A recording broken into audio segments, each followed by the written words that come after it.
ধরনের কোলেস্ট্রল, যেটি একটা পাতলা মানুষের শরীরেও থাকতে পারে। মোটা মানে যে ব্লাড কোলেস্ট্রল থাকবে সেটা নয়।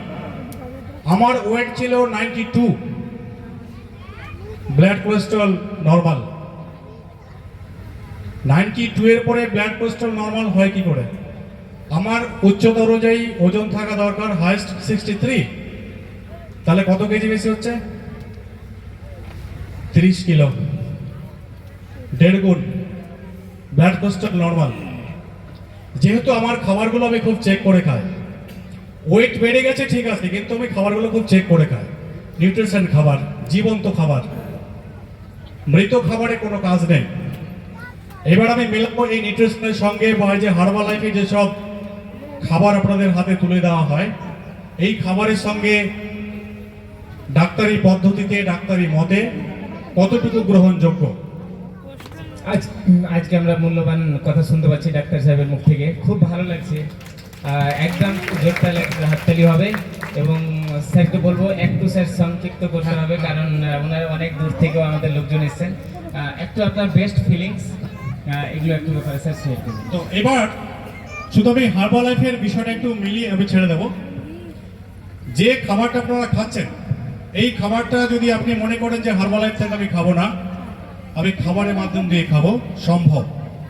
কারণ হার্বাল লাইফে খাবারটাকে আকাশ থেকে নিয়ে আসে না, ঘুরে কিন্তু এখান থেকেই সংগ্রহ করে অনেকগুলো খাবারকে একত্রিত করে তারপরে খাবারটাকে প্রস্তুত করে আপনাদের হাতে তুলে দেয়।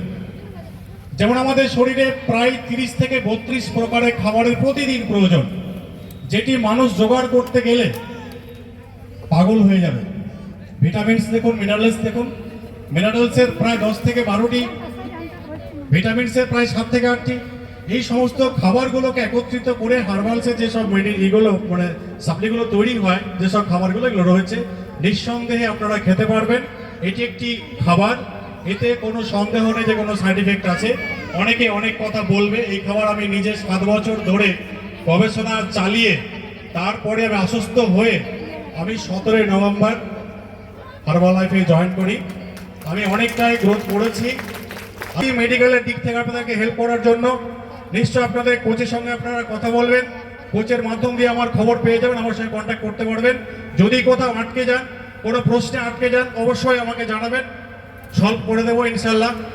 কোনো প্রবলেম নেই, কোনো ভয় নেই, চালিয়ে যান। আমি নিজে খুব সুস্থ। আমি এই 14 দিনের মধ্যে আমার ওয়েট লস করেছি, যেটি কল্পনার বাইরে। 12 কেজি। 12 কেজি, ওয়াও, একদম। যদি বলি যে আমার খাবারে পরিবর্তন, আমাকে এখনো প্রায় 600 গ্রাম চালের ভাত এখনো লাগে। 600 গ্রাম? হ্যাঁ, এখনো খাই। আপনার খাবার কোনো ম্যাটার করে না, আপনি কি খাচ্ছেন সেটা ম্যাটার করে, পরিমাণ ম্যাটার করে না। সুগার খেয়ে আপনার ভাত খেয়ে সুগার হয়, এই কথাটি 100% ভুল। রুটিতে কার্বোহাইড্রেটের পরিমাণ, গ্লুকোজের পরিমাণ ভাতের থেকে 2% বেশি। রুটি খেয়ে অনেকে সুগার কন্ট্রোল করতে চায়, নো, হয় না। আপনার শরীরে গ্লুকোজকে বাই করতে হবে, খরচ করতে হবে। যদি খরচ করতে না পারেন জমে যাবে। পরবর্তীতে অনুষ্ঠানে আবার যদি সুযোগ হয় বিস্তারিত বলবো। আজকে অনেক কথা হয়েছে, আমি এই পর্যন্তই শেয়ার করলাম। আপনারা কাজ চালিয়ে যান, নিঃসন্দেহে কোনো সমস্যা নেই। কতদিন হলো জয়েন করে বললেন, আরেকটু বলেন, আমি একটু শুনি। 17ই নভেম্বর। 17ই নভেম্বর।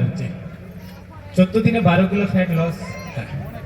এর আগে স্যার কোনোদিন চেষ্টা করেছিলেন? আমি চেষ্টা করেছিলাম, ওয়েট নিয়ে আমি চিন্তা ছিলাম। এই হার্বাল লাইফের যে এগুলো খেয়ে ওয়েট কমানো যায়, সেটা সাইড এফেক্ট নিয়ে আমি খুব চিন্তিত ছিলাম যে ওয়েট তো কমে যাবে, কিন্তু যদি আমার সাইড এফেক্ট হয়, এইটা ভাবতে গিয়ে আমাকে সময় লাগলো। শেষ পর্যন্ত ডিসাইড করলাম যে না, এভাবে হবে না। জিম সেন্টারে গেলাম, জিম করেছি প্রায় 2 মাসের মতো। 6 মাসের প্যাকেজে টাকা পেমেন্ট করেছিলাম। আজও টাকা আমার পেমেন্ট আছে জানুয়ারি 25 পর্যন্ত। শরীরে আমার শক্তি আসলো, বেশি শক্তিশালী হলো, ওয়েট কিন্তু কমলো না। কি হলো, ওই মাংস পেশিগুলো শেপ সাইজে চলে আসলো, ওয়েট ওটাই থাকলো। জিম করে ওয়েট কমানো যায় না, জিম করে আপনার বডিকে শেপে আনা যায়। হ্যাঁ, একদম ঠিক ডাক্তারবাবু, ঠিক। এই জন্য ভুল করে জিমের দিকে কেউ যাবে না। জিম করে বডি সেট করা যায়, ওয়েট কমানো যায় না। আমি 500 গ্রামও কমাতে পারিনি 2 মাসে, যেন আমি এখান থেকে কমেই ফেলেছি।